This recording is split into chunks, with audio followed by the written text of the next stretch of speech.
68, the noes are 49. The motion is agreed. I call on the Honourable Shane Jones. Tēnā tātou katoa. Sir, I present a legislative statement on the Resource Management Extended Duration of Coastal Permits Bill for Marine Farms Amendment Bill.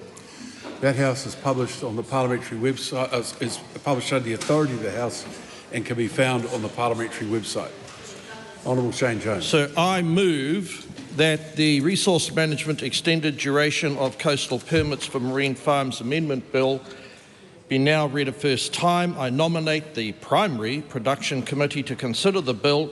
At the appropriate time, I intend to move that the bill be reported to the House by the 18th of July 2024, and that the committee have authority to meet at any time while the House is sitting, except during oral questions, during any evening on a day on which there has been a sitting of the House, and on a Friday in a week in which there has been a sitting of the House and outside the Wellington area, despite standing orders 193, 195 and 196.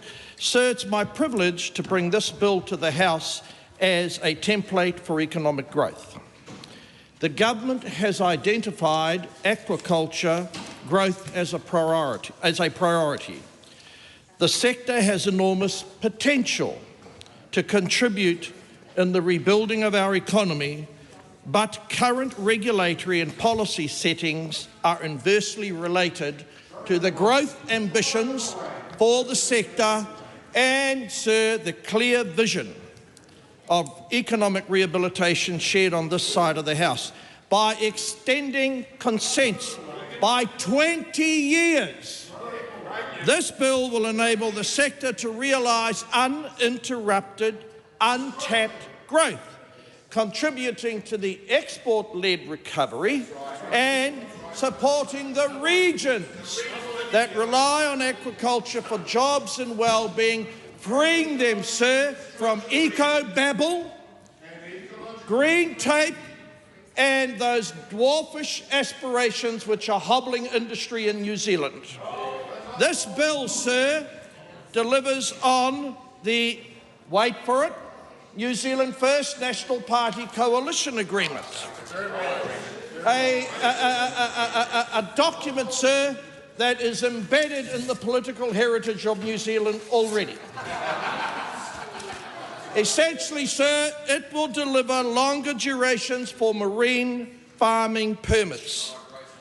It will also give an enormous amount of certainty to current enterprise owners. Without certainty, there is no confidence. Without confidence, there is no investment. In the absence of investment, we will not meet our A game in terms of turning around the mess that we've inherited in terms of our obligations to uphold and meet the aspirations of garden variety Kiwis who want to use the resources of our country, not be guilt-tripped into believing that such utilisation is going to worsen the planet or indeed drive their children to Australia. Investors need confidence. Investors know the importance of sustainability, and there's no greater sustainability apostle than my good self on matters of marine affairs, because we have a balance. We, sir, do not serve up eco-bile. Of course, there are some important matters to be attended to as this discussion rolls on. Not only is aquaculture a win for all Kiwis, it has been blighted because of weird, strange and unsustainable interpretations of the law. So we're going to free every single Kiwi who currently holds a coastal permit for marine farming purposes. Their permits, as a consequence of this bill, will be rolled out to 2050. That's the quality of commitment that this side of the House has through this bill. We create, sir, some of the world's leading seafood exports to over 60 countries, indeed 80 countries. They cannot get enough of it. Sadly, we've inherited, sir, a complexity like beeswax. We today are cutting through that wax with this bill. The $700 million, we have visions to expand to $2 billion. That will not happen in the absence of certainty and engendering greater confidence, though Kiwis and appropriate stakeholders from overseas can put their hard-earned cash into expanding this industry. Of course, the government understands the importance of balance. There has to be due consideration for whether or not the farms that currently exist are located in the proper and correct location. Can they cope with the vagaries of weather? Can they cope with the changing circumstances both of weather, of communities? For those reasons, regional councils will be able to address whether farms have egregious historical conditions, but they must do it at their own cost. No more sneaking around of regional council bureaucrats is circuitously imposing suffocating costs on God-fearing Kiwis trying to make a living in this important sector.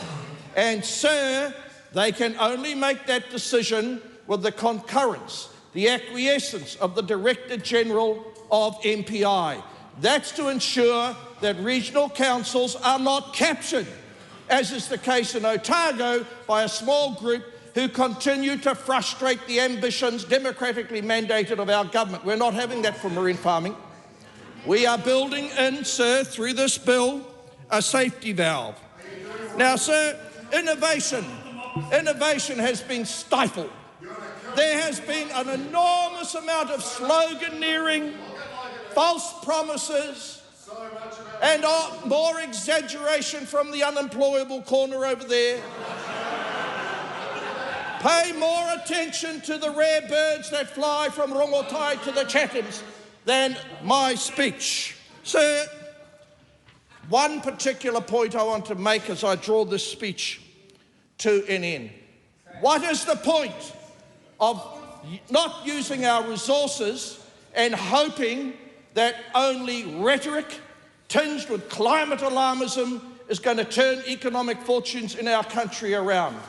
There is no more appetite in regional New Zealand, sir, for alarmism, exaggeration. People know unless aquaculture and related industries generate an economic dividend, solvency will be threatened.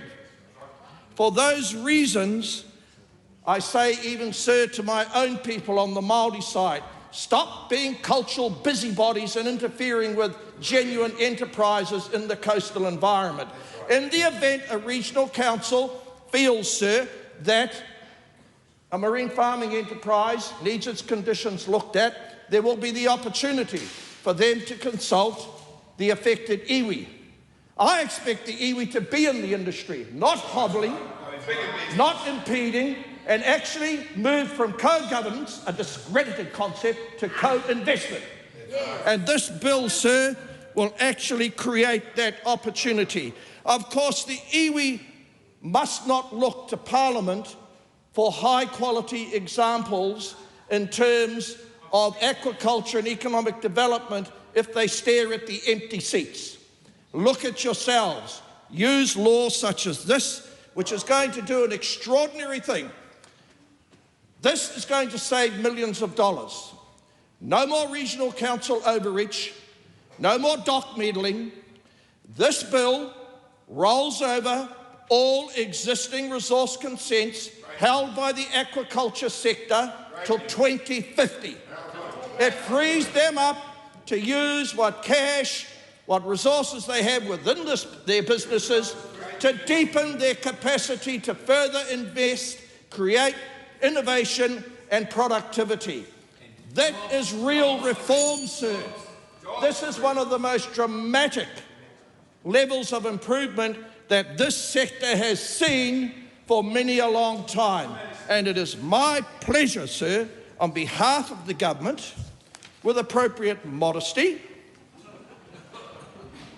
to aid the sector and, on that note, commend the bill to the House and look forward to seeing the recommendations of the Primary Production Select Committee and hopefully escape unnecessary debate when I do move the referral motion. Thank you very much. Thank you.